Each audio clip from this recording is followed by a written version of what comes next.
un hacker.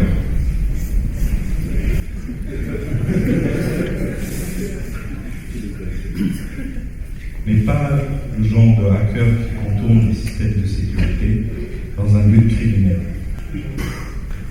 Je suis un hacker qui cherche à contourner les modèles, les systèmes économiques dans le but de retrouver de la croissance. Je suis à la recherche de la croissance, je suis à la recherche de la richesse que l'on pourra partager tous ensemble. Ma petite histoire commence à l'âge de 11 ans. Je découvre dans les affaires de mes parents un petit ordinateur. Je décide de me mettre à part avec cet ordinateur pour le découvrir. Je l'allume et je découvre qu'il y a énormément de jeux à l'intérieur. J'ai passé des nuits et des après-midi à jouer avec cet ordinateur. Jusqu'au jour où j'étais là de jouer avec les mêmes jeux et j'ai décidé de repartir vers le manuel afin d'apprendre un peu plus de cet ordinateur. Et j'ai découvert que dans le manuel, il y avait une section jeux qui n'avait pas été installée dans l'ordinateur. Alors, j'ai pris soin pendant des heures, pendant des journées entières, à rentrer dans l'ordinateur tous ces programmes, toutes ces lignes de code, toutes ces instructions, afin de pouvoir jouer. Quand j'ai terminé de faire tout ce travail d'implémentation, j'ai essayé de lancer les jeux. Malheureusement, ils ne fonctionnaient pas. Je n'ai pas compris. J'ai passé des heures, des journées entières à essayer de comprendre pourquoi ils ne fonctionnaient pas. Alors je me suis rendu compte que j'avais fait énormément d'erreurs au moment de la transcription de ces éléments que j'avais trouvés dans le manuel, dans la machine. Et en essayant de corriger chacune des lignes qui se présentaient devant l'écran, j'ai appris à programmer. À l'âge de 11 ans, j'ai écrit mon premier programme. Mais le fait de savoir programmer a complètement changé ma vision du monde, a complètement changé ma manière de penser, de voir les choses. J'ai toujours eu le sentiment que j'étais capable de résoudre n'importe quel problème grâce à la programmation, grâce au numérique. Alors, lorsque je suis rentré dans la société, dans l'univers dans lequel nous vivons, j'ai découvert que cet univers était binaire. Il y a les conservateurs et les autres, les hackers que j'appelle en fait les innovateurs. Quand bien même les innovateurs souffrent de la pression que mettent sur eux tous les conservateurs, qui rendent inaudible leur capacité d'innovation, leur capacité à transformer le monde, certains innovateurs ont réussi quand même à faire des choses extraordinaires. Et nous sommes ensemble pour regarder qu'est-ce qu'ils ont fait. On ne va pas parler d'eux précisément, mais on va parler des révolutions qu'ils ont emmenées sur le continent africain. Et nous allons voir ensemble qu'est-ce que nous pouvons faire pour continuer.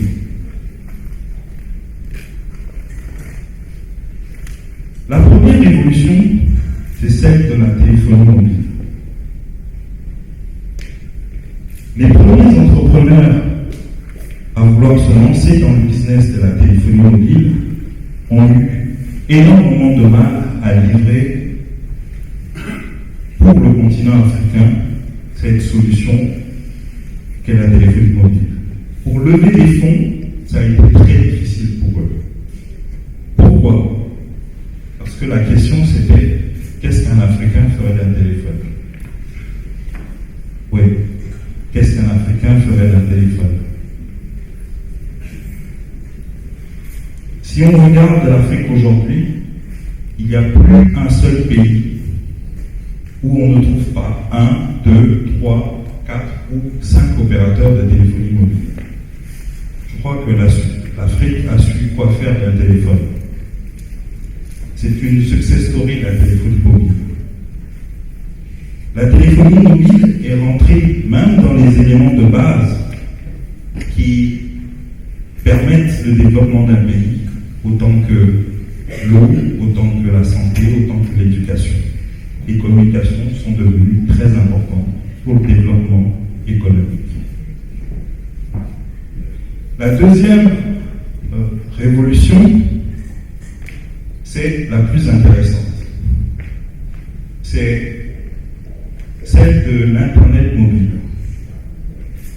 Alors, ici encore, d'aucuns pensaient que l'Afrique n'accéderait pas à Internet, qu'on vivrait indéfiniment la fracture numérique, tout simplement parce qu'on n'avait pas développé les réseaux filières, on n'avait pas de satellite, on n'a pas de câble sous-marin, donc l'Afrique n'accédera pas au réseau des réseaux, à Internet.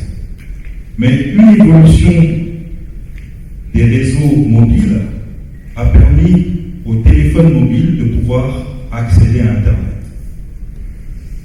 Cette révolution, c'est la plus intéressante. Pourquoi? Parce que nous avons pu accéder à Internet, nous avons pu accéder à tous ces services numériques, à toute cette connaissance. Mais si on regarde en détail, on va se rendre compte qu'on n'accède qu'à une partie d'Internet. On accède à Internet, l'Internet entre gratuit. Mais méfiez-vous, quand un produit est gratuit, pour un certain nombre de clients, c'est que c'est eux le produit. Alors, nous n'avons pas accès du tout à toute la partie payante d'Internet. Quand je parle de nous, je parle de tout le continent africain. Nous ne sommes pas capables d'acheter de la publicité sur les réseaux sociaux, sur les moteurs de recherche, de louer un véhicule, de se payer une chambre d'hôtel, si on n'a pas le moyen de paiement approprié pour Internet, la carte bancaire. Et lorsqu'on regarde les taux de bancarisation très faibles sur le continent africain, c'est pas demain la veille qu'on pourra le faire. Ce qui veut dire que nous sommes totalement exclus de tout ce qui est service à valeur ajoutée sur Internet.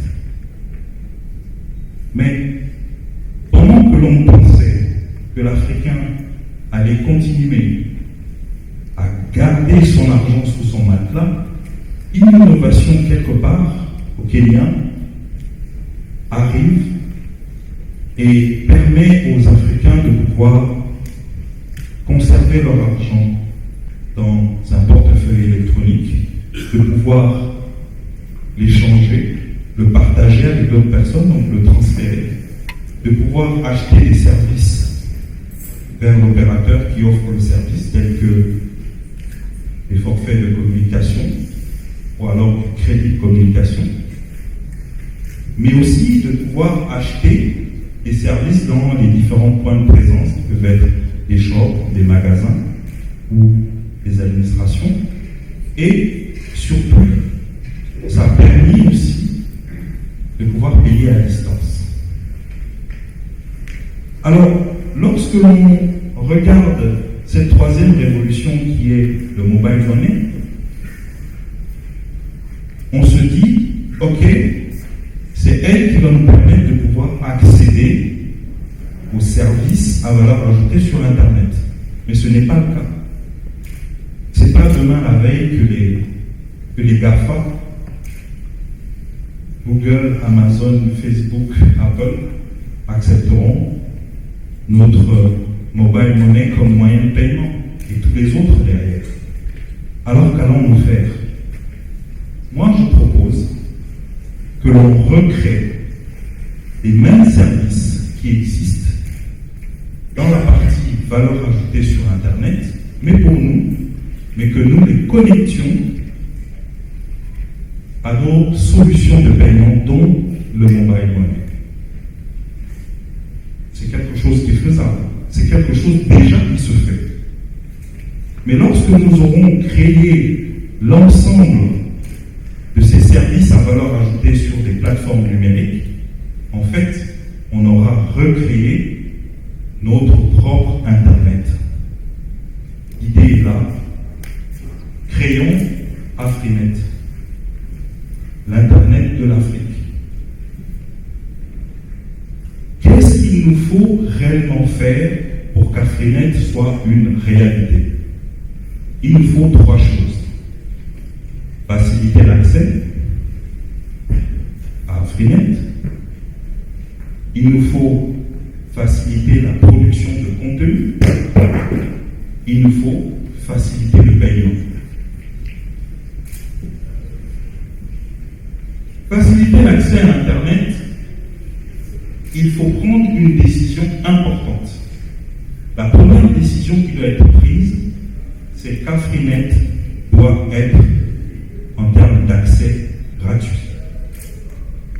Aujourd'hui, l'accès à Internet est payant, et l'accès à Afrinet sera gratuit.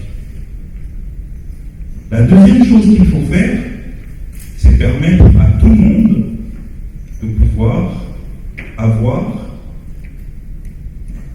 un ordinateur, que ce soit un personal computer, que ce soit une tablette ou que ce soit un téléphone mobile. Mais il faut qu'il soit accessible en termes de coût. Alors, on va favoriser déjà les initiatives qui existent d'entrepreneurs africains qui ont leurs usines ou alors qui créent des ordinateurs, des tablettes et des téléphones mobiles pour le continent africain. Et pour toutes les populations qui n'ont pas accès aux services numériques, qui n'ont pas les moyens de s'offrir un ordinateur, on va vulgariser le déploiement de cybercafés à travers le continent africain. Le cybercafé sera un point de contact pour eux, afin de pouvoir se connecter à Afrinet, afin de pouvoir s'éduquer et aussi avoir de l'assistance quant aux services que l'on souhaite obtenir sur Afrinet. La deuxième chose que je disais, qui était importante, c'est faciliter la production de contenu. Pour qu'il y ait du contenu sur Afrinet, il faut prendre aussi une deuxième décision très importante. Il faut décider qu'à partir de maintenant, toute organisation, administration, État, commerce, peu importe, qui gère ou qui sert plus de 100 personnes, doit avoir une interface numérique, doit donc digitaliser ses services, doit donc transformer les services physiques actuels en services numériques. Puis, ces organisations, ces commerces, ces grandes entreprises auront besoin de gens capables de pouvoir digitaliser tous ces services. Ils feront donc appel à 2 types de personnes, les entrepreneurs et les développeurs. Les entrepreneurs, parce qu'ils sont capables de développer des services numériques, les développeurs, parce qu'ils sont capables de créer des plateformes numériques. Mais ces développeurs et ces entrepreneurs ont besoin d'espaces de travail afin de pouvoir innover, afin de pouvoir échanger, partager, créer de la valeur. C'est pour ça qu'il faut encourager tous ces labs d'innovation qu'il y a sur le continent africain. Ce sont des espaces de recherche. Mais aussi, il faut tisser des partenariats avec le gouvernement, création des entreprises numériques, faciliter dans tout ce qui est fiscalité, voir comment on peut alléger à ce niveau-là, obtenir les marchés publics de l'État.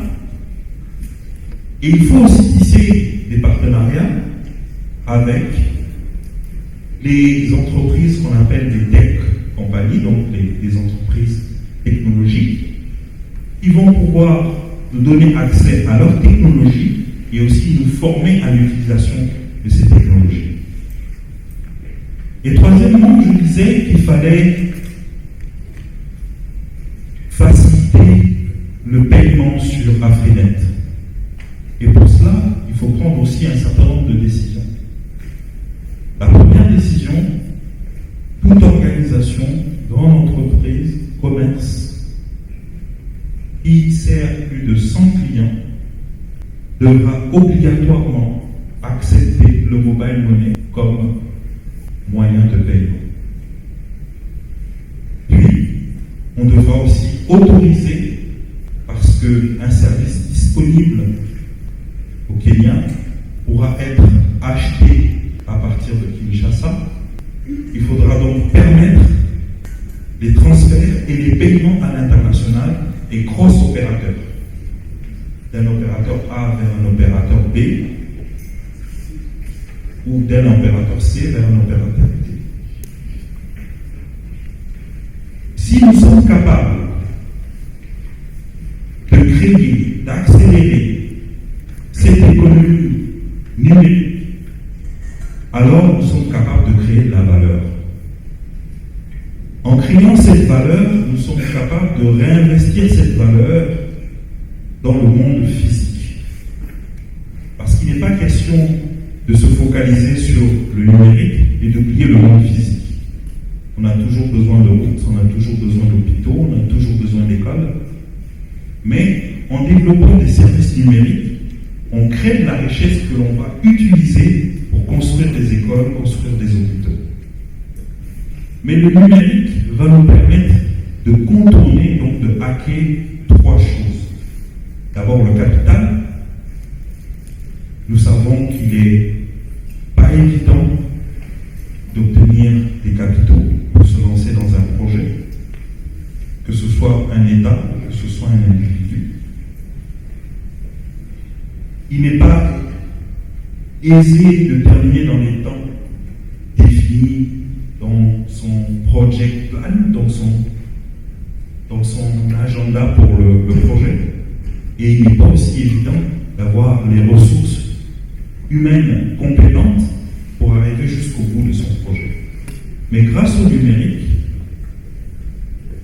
on peut avoir le capital très facilement.